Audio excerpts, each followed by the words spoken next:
few more hoots. That'd be nice. All right, so I'm here to promote my latest novel, Lizzie Borden Girl Detective Mystery, called The Minuscule Monk. And this is what you need to know about the plot, because I'm going to read a chapter from several chapters in. It takes place in 1875. Lizzie Borden is 15 years old, just out of high school. And the plot starts when her father, Andrew Jackson Borden, and his business partner, William Almy, are in the middle of building two coffins. They run a furniture store, but they build coffins for funerals, when a dead man mysteriously appears inside one of them. He is dressed in clothes that are not his own, carrying in his pocket the tools of a taxidermist, and sewn inside his mouth is a strip of vellum containing snatches of Latin poetry, including the cryptic phrase, "If they can reason, they can vote." Lizzie Borden, the girl detective, follows the trail to the door of the Fall River Animal Suffrage League, a grassroots organization that demands the extension of voting rights to animals. There she meets Herr Hugo von Trotter, the truth-telling dog, a Boston Terrier who exposed the lies of the gubernatorial incumbent in the last election. She also encounters a ghoulish taxidermist, an existentialist boy detective who believes the entire world to be inside his own head, an eccentric millionaire who is spending his family fortune searching the world for psychic animals. And finally, she hears of the Minuscule Monk, a midget gunslinger whose mummified remains may or may not be hidden somewhere in Fall River. Lizzie matches wits with a hidden enemy who may or may not be bald, following clues that vanish as quickly as they appear, solving the murder of a man whose identity keeps changing. And what does any of this have to do with the Egyptologist who is in town, lecturing on mummification? Or an insane widow who eats invisible food, whose own son is trying to prove that she doesn't exist? Or a horse that may or may not be himself, or who may be another horse that never was in the first place? In the following scene, Lizzie leads her father Andrew, his business partner William Almy, and Deputy Sheriff Wixon to the doors of the Animal Suffrage League. The strip of vellum in the dead man's mouth boasts the League's motto, "If they can reason, they can vote." Lizzie would be remiss not to interview Manchester Root, the eccentric president of the League. Presently, they were standing before a regal building of red brick and white pillars. The name of the building's tenant was nobly chiseled into white marble over the front doors. The Fall River Animal Suffrage League. That's what they do in movies when they're reading headlines. You know, they go like this, right? Yeah. "What brings us here?" Andrew asked with a puzzled frown. "These people are not sensible." "You will see soon enough," Lizzie promised, and led them to the front lobby, a formidable and expansive entry lined in veined marble. In the exact center of the foyer, on a waist-high pedestal, posed like a statue, was a boldly erect Labrador retriever. Well, I don't have a Labrador retriever, but in a pinch I found this guy. One paw raised as if lurching forward, his eyes wide in some seizure of loyalty to an unseen master. So he's a statue in the middle of the foyer. Andrew peered at the monument with suspicion. "We found one of your Egyptian gods, the dog-headed one." "Nonsense," replied Lizzie. "This is the noble servant who has been granted an eternal remembrance for service to his master. He stands guard at the entrance to a charitable organization that aims to alleviate the suffering of all animals." Deputy Wixon sniffed at the dog's head and fell back with a grunt of disgust. "Stuffed, I should say." "Most decidedly stuffed," came a sonorous voice, accompanied by the tiny tapping of heels on marble tiles. Strutting towards them along the corridor was an elegantly dressed woman in dark blue taffeta. As she approached, the light of the vestibule made visible a face painted with cosmetics. "Good day, Miss Turpin," Andrew said shyly. "I did not think to see you here." Noticing her father was uncharacteristically tipping his face, Lizzie asked, "Do you know her?" The woman stretched out a hand, which Lizzie touched briefly. "Evangeline Turpin," she announced. "You must be young Lizzie. Andrew has mentioned you often." It has been some time," Andrew stammered. "Why, of course, Mr. Borden. When I left your employ, claiming that I had greener pastures ahead, one that excluded the chore of posing alluringly in front of your feather beds to attract customers, I did not lie. Here I am, the General Secretary for a well-endowed society, which, I may add, represents an ethical cause and does not exist solely to accumulate personal wealth. Now, what may that cause be? Asked Andrew. For I'll be hanged if I could puzzle it out. Miss Turpin drew in her breath. The general suffrage of our mammalian four-legged cousins the world over. The process of democracy extended to animals. Andrew muttered dismissively as Miss Turpin turned from him. Has there been a disturbance? She asked, glancing towards Deputy Wixon. Well, no disturbance that is directly connected, ma'am, proclaimed the deputy. He does talk like Barney Fife, you notice. Miss Turpin, Lizzie said, bowing slightly, we do not wish any inconvenience, only a few simple questions. Yeah. Animal suffrage, Andrew said, staring down at his feet. Of all that time-wasting rot? Andrew, Mr. Almy said, touching his forearm, you're trembling. I've never seen you so agitated. Leave me be, he said, snapping back his arm. I don't like being in the presence of lunatics. Animal suffrage. Can you not see the absurdity?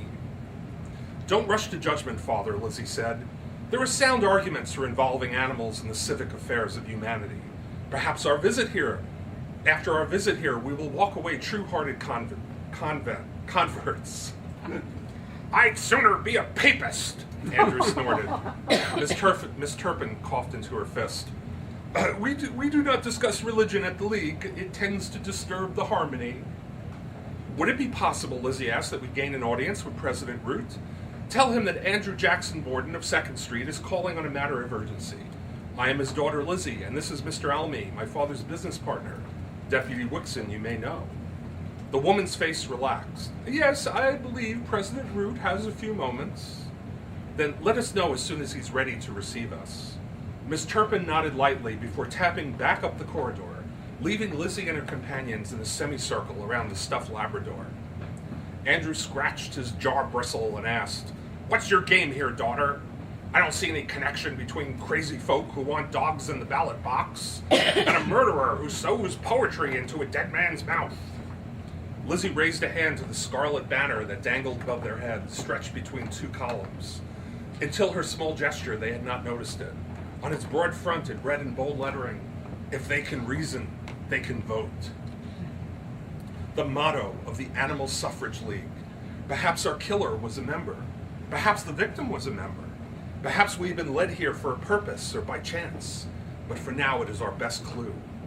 Her eyes lowered to the sight of the stiffened creature on the pedestal. Once in life, he had the dignity of a name, and a master who loved him, and a favorite stick he would chase upon an afternoon.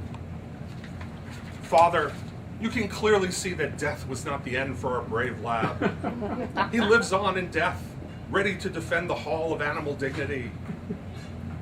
It's a stuffed dog, Andrew said, exhausted.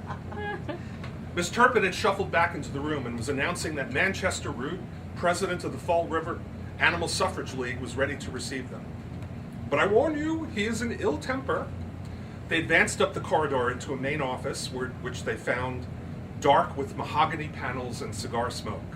Behind an enormous oak desk sat a rather corpulent man, bedecked in a lumpy worsted suit, his head a round extension of his shoulders, an oversized monocle twisted into one eye. Andrew Jackson Borden of 2nd Street, he intoned with uncomfortable familiarity. Come in, man, bring your coterie. I have been an admirer of your craftsmanship ever since you built an armoire for my private chamber. Fine quality works, or I salute you. Manchester Root, Andrew nodded. I finally get to see your cloud cuckoo land. Ah, skeptic. Did you not ever in all your days consider the natural condition of man? We are but beasts, stuck upon this great rock, scraping shreds of nourishment from the dusty surface to continue our exhausting existence. We may doll ourselves up with symphonic orchestras and art galleries, but in the end we are but beasts grunting and snorting for crust of bread. Mr. Root, Andrew answered, I just hang up my fiddle on anyone who talks that crazy. I do believe, Mr. Root, Lizzie interrupted, that orchestras and art galleries are the very things that make us higher than the beasts. Humans are capable of so much more than mere survival. But we don't exercise our instincts. Root banged a fist on the desk, setting a cigar tray into half spin. Our self-deluded opinions that only obfuscate the reality of what we see around us. Mr. Almy tapped Lizzie on the shoulder. He belongs in a nervous hospital. Hush, listen, Lizzie said. Root twisted at his monocle. Dogs and cats use their instincts to survive. They know danger and evil directly, not as abstract concepts. They run when they sense that dark god of falsehood coming. They can spot him a mile away. His eyes darted to the far corner of the room as if trying to catch some perceived danger. And you mean to say, Mr. Almy asked, that a canine is more capable of accurately assessing the virtues and vices of a campaigning politician, more so than us? Root rose to his feet with a grunt of heavy breath. Why, that is axiomatic, sir. I discern that you were skeptical about my cause. I shall prove my theory empirically, if you please. Root snapped his fingers while producing a tremulous whistle through pursed lips. From the closed door of the room came a fluttering noise. A small square of wood just above the panel's base flapped and shifted on a vertical axis. A square, dark-haired Boston Terrier came trotting, eyes ablaze with wonder, his tongue flapping between flabby cheeks. Here he is. Aww. It's Hugo. And his feet scuttling over the floorboards, the nails scraping on the ground, the tiny creature fled to Root's ankle and sat, closing its mouth, its red tongue darting outward and then withdrawing. May I introduce, Root said with a grin, Herr Hugo von Trotter, loyal to his master, ready to serve, and eager to betray the confidence of any human telling a lie. It is Herr Hugo who exposed the evil machinations of Shove the gubernatorial candidate. If it wasn't for this noble beast, that man would have robbed this commonwealth blind. Is that? Lizzie began and gasped. The downfall of Governor Shove had been buried in murky rumors, one of which involved a strange new canine breed. In 1874, the Boston Terrier was actually a new breed. People didn't know what they were looking at when they saw it. Yes, Herr Hugo attended a Shove stump speech and stood defiantly before the man on the platform, stared him straight in the eye, and commented liberally with bestial howls upon his colossal lies. It cost the man the election. Do you mean to tell me, Andrew said blinking, that creature knows whether I'm telling the truth or not? Why don't we demonstrate, eh, Hugo? The dog licked its chops afresh and shuffled in front of his front paws with anticipation. Root raised a finger and divulged to his guest, the truth session must be preceded by the magic word. It is the same word that ends the truth session. Such is the word. Balderdash! And the dog's head lifted with a tail wag and a cracked pant that doubled as a happy smile. Now what? Mr. Almy spoke. I suppose one of us must make a statement to see the dog's reaction. Such is the truth. By all that is correct, announced Mr. Almy, Borden & Almy's is the finest furniture establishment within Fall River. So say I, William Almy. All was silent. Herr Hugo merely blinked. Ruth thumped his desk. You've heard in the dog's profound silence that Borden & Almy's is the finest furniture establishment in Fall River. Now you must tell a lie, and tell it with passion. Mr. Almys pressed his lips together, then said, Yes, something that cannot possibly be true. After a pause, his face brightened, and he said with a flourish, The hair upon my head is not my own, for I have fashioned a wig from the underfur of the upland mountain yak. Without warning, the dog went into a spasm of yelping, one so violent that its head seemed to split in half. Its body half spiraled about with each forceful outburst of breath, its forepaws dancing off the ground. It was as if the creature had swallowed a nail and was attempting to alleviate the wretched pain within its gut. How do you get him to stop? Asked Whitson. Root snapped his fingers high above the dog's pointing ears. Balderdash! And the creature came to a rest, his only motion being the sinking of his tongue in a furious pant. A most impressive display, Lizzie said, chuckling. I see how this animal could be useful in many cases of human affairs, not just politics. Crime detection, for example. But Mr. Root, the motto of your league applauds the animal kingdom for possessing reason. Yet you tell me that Herr von Trotter's ability is a subversion of reason, a vote for instinct. Manchester Root took another puff on his cigar. Herr von Trotter's uncanny abilities are as yet a mystery to us. To the ordinary mind, he is possessed of enough reason to deserve a share of civic responsibility. I believe he has proved himself most notably in the show of affair. Lizzie pondered his evasion and then decided to move on. Mr. Root, we have had an unfortunate occasion. There has been a murder. Root's eyebrows twitched. I do not think that I should be a suspect. No, sir, we're merely following a lead. The slogan of your league was found sewn into the mouth of the deceased on a strip of paper.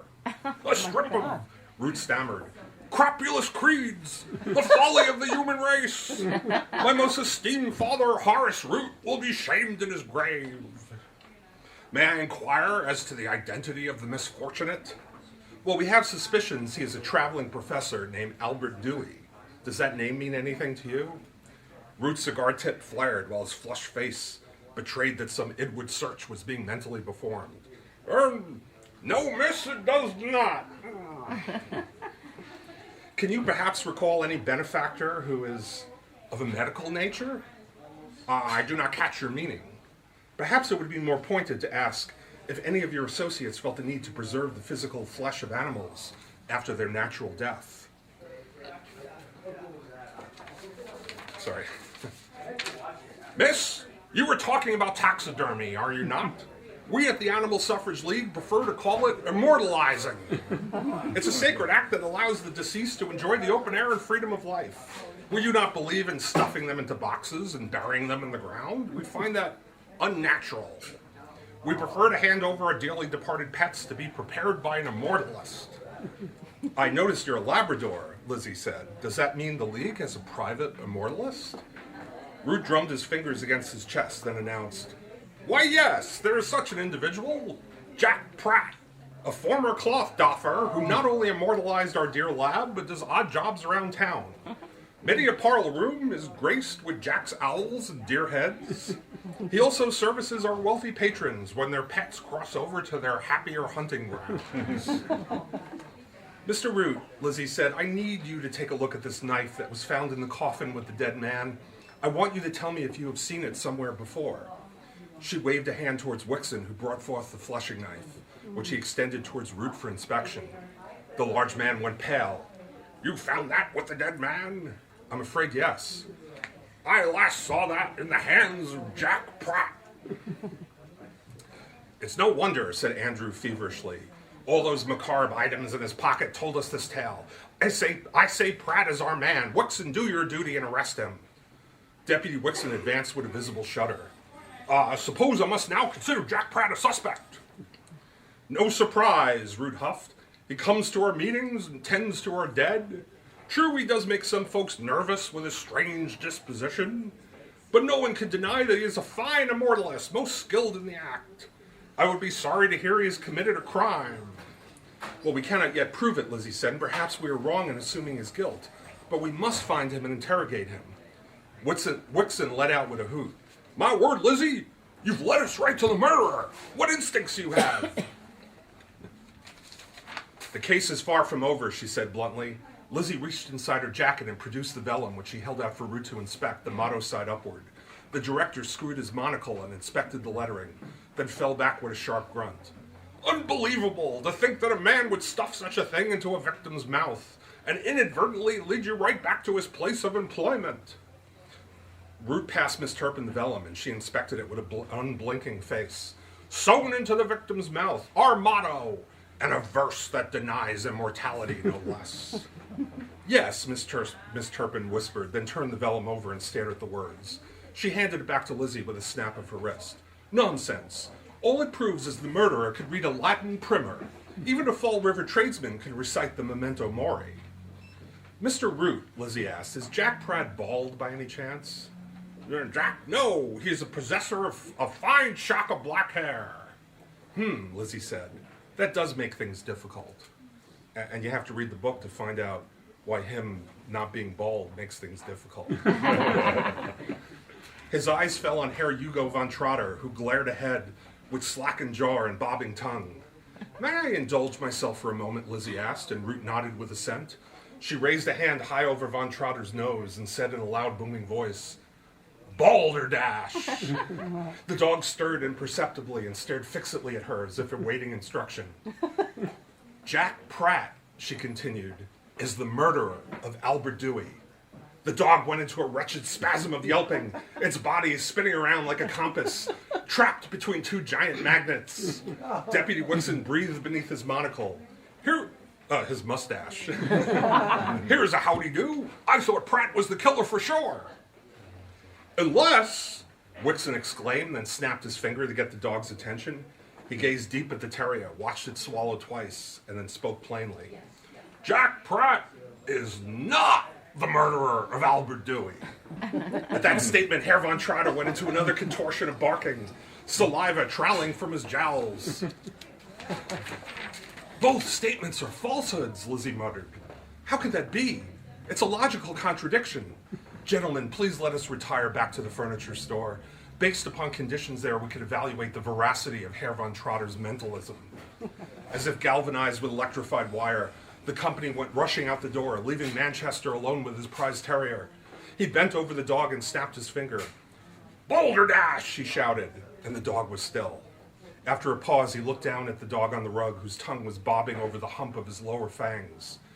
If not for my profound respect for your canine dignity, I would have licensed you long ago to a freak circus. The dog drew in his tongue and closed his mouth, and the room fell into silence. Thank you.